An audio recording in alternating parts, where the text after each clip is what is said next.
দিতিপ্রিয়া রায়, চিরদিনই তুমি যে আমার ছেড়ে দেবার পরে সত্যি ভেঙে পড়ে তার অসংখ্য দর্শক। কয়েক সপ্তাহ ধরে দিতিপ্রিয়া রায় বনাম জিতু কমল সামাজিক মাধ্যমে ট্রেন্ডিংয়ে ছিল। তাদের মধ্যেকার বিবাদে দুই ভাগে ভাগ হয়ে যায় দর্শক মহল। খবর আসে জিতুর সাথে অন্তরঙ্গ কোনো সিন করবেন না দিতিপ্রিয়া।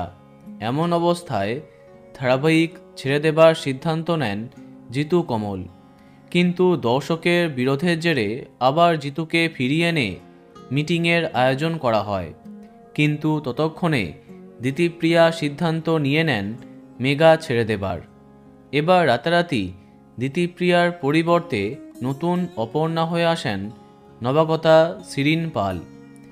এখনও অনেকেই তাকে দিতিপ্রিয়ার জায়গায় বসাতে পারছে না, আবার অনেকে মেনেও নিয়েছে।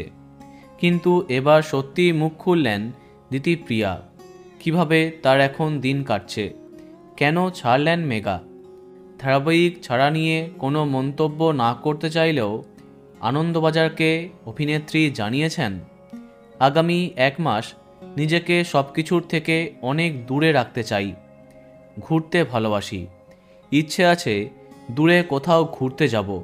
এত জলখোলা হয়েছে সোশ্যাল মিডিয়াতে, আপাতত জীবনটা ব্যক্তিগত থাক। বোঝাই যাচ্ছে ধারাবাহিকটি ছেড়ে তারও মন খারাপ। তো বন্ধুরা, এখন তোমার কি মন্তব্য কমেন্টে জানাতে পারো। আর এই রকমই আরও অনেক ভিডিও পেতে সাবস্ক্রাইব কারেন্ট পস। ধন্যবাদ।